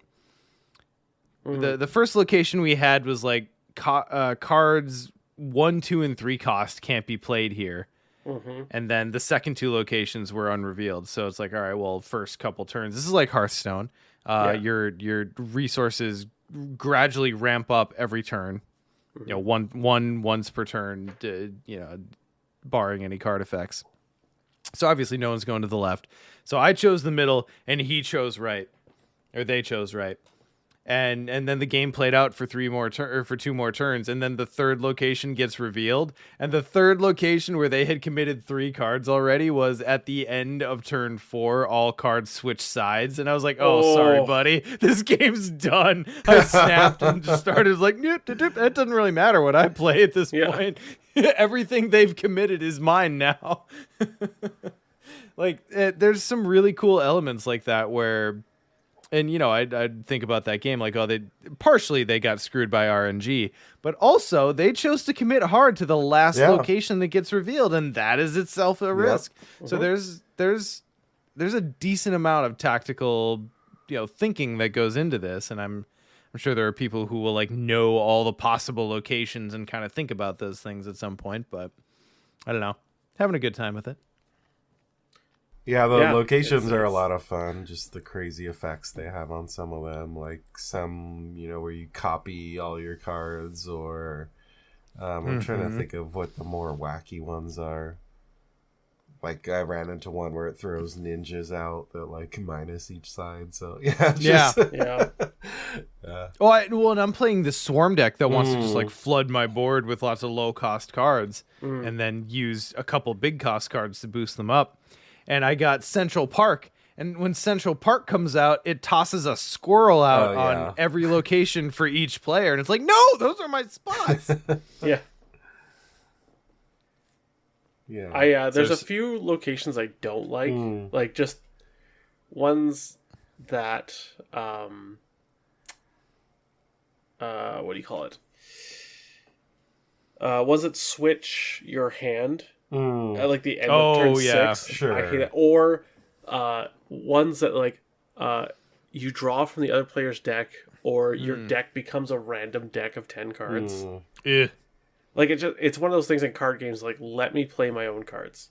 And sure. Some of those RNG effects, especially the ones like if it's your opponent playing a specific archetype, that's one thing. But when it's the location just being like, fuck your deck. Yeah. It doesn't feel as good. Yeah, if it's a player card, I'm okay with it. But if it's just like, randomness for the sake of randomness. It's such a Ben Brode thing though. Yeah. So knowing him from Hearthstone.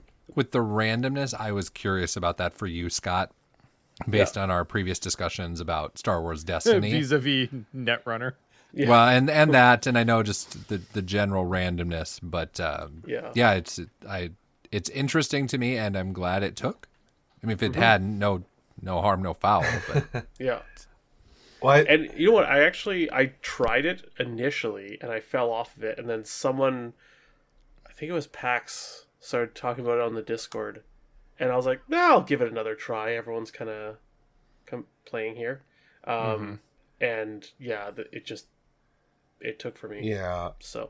Well, and you know why that is, probably? And this is me just injecting myself into your head, so feel free to expel me whenever you want, Scott. But the games are 3 fucking minutes. Yeah. Yeah. Like, it's like no investment. If you get fucked by RNG in one game, it's like, shit, that sucks. All right, on to the next game. Yeah, exactly. It'll take 2 minutes. Yeah, I've had some feel-bad games, and it's just like, okay, I invested 3 minutes, it's fine. Like, I could just move on to the next one. But yeah, it's so easy. I downloaded Snap. I don't remember how long ago. I played a couple games, but it's only really in like the past 5 days or so that I've just gotten like super hooked and started just pumping more time than I should into it.